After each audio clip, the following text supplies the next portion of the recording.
Congratulations to the matric class of 2021, an exciting day as well. The results have been released and some good news. There have been over 200,000 distinctions. Basic Education Minister Angie Motshekga announcing the results yesterday, also saying there's been an improvement in the distinctions. Now, that's despite the difficulties under which learners had to study. Remember how bad the power issues were? And, of course, we changed the world with COVID-19. Well, let's get the thoughts now of Professor Elizabeth Henning, Director of the Centre of Education Practice Research at the University of Johannesburg, my old alma mater. Good morning, Prof. Good to have you with us here on eNCA. So first reactions, are you impressed with the numbers that you've seen for matrics this year? First of all, good morning, eNCA. Impressed? I'm always impressed how young people persevere and how their teachers persevere. So it's good to know that more kids have done better and that more young people have reached matric and passed it. So indeed we should be grateful. I don't have to repeat the horrific circumstances under which they had to study and go to school and not go to school. And what we now take away from some of the criticism, Prof, that we've seen before COVID-19, people criticizing how low the matric pass mark, not the pass rate, the pass mark is, sitting in the 30s and 40%. Considering how well the matrics did this year and the circumstances under which they studied, what do you make of the criticism that the pass mark is still too low?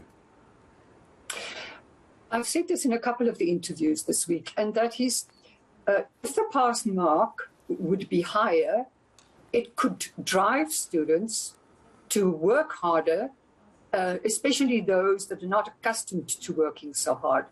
But that, for me, would be the only real rational reason, because to say that it's 30% or 40% or 50% means that the state decides where people can get this matric certificate, and I don't think a 30% pass mark for the certain subjects takes these young people anywhere. And we know that the youth unemployment is massive. So I think a higher pass mark would motivate young people and teachers. And for me, that is more important than the criticism of just it is too low. And I can't help, of course, but to bring in the fact that you are the director of the Centre of Education at the University of Johannesburg. Now, I remember back in my early days of university, the first-year dropouts bailing out of first year, all because, and there was a perception, Prof, but tell me if I'm wrong, that it's because they weren't prepared for university, because the level of academic expectation between matric and just sneaking through with university exemption and then trying to get through a university degree, there's still a big disconnect, isn't there? You just simply aren't prepared if you're just sneaking through matric to make it into university. I'll respond to that. But first I want to note to you long ago at this very old institution that you're talking about, that some of the biggest dropouts were the kids with the 6 distinctions, because they just made the wrong choices. So let's keep that in mind as well, that the jump from school to university is big. And I think nowadays, with so much blended learning and with so much self-study and self-direction, I think in a way the students might be a bit better prepared than just being spoon-fed at school and doing well on these assessment tests, which didn't expect you to do so much individual work. And now they have to.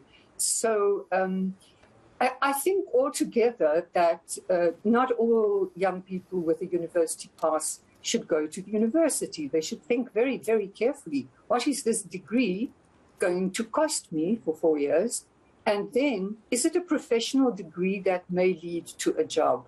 Because, for instance, in education, my field, that's a professional degree. You can't really become a foundation phase teacher unless you have really specialized at a good university how to get young kids to learn to read and to do mathematics and to think and to start regulating themselves. And by the way, young children learn self-regulation much faster at that age than they would later on. Prof, it's a very good point. I must be honest. I actually hadn't thought about all the studying at home and long-distance studying and out-of-class studying, what a difference it's going to make at universities. Because I always felt that was the difference, is at school you were very structured. You suddenly get to university, you got a lot of freedom, and I think that's where it could have gone wrong in the years before COVID-19. It's a very good point. I never thought about that. But I am going to thank you for your time. For the moment, Professor Elizabeth Henning, Director of the Centre of Education and Practice Research at the University of Johannesburg.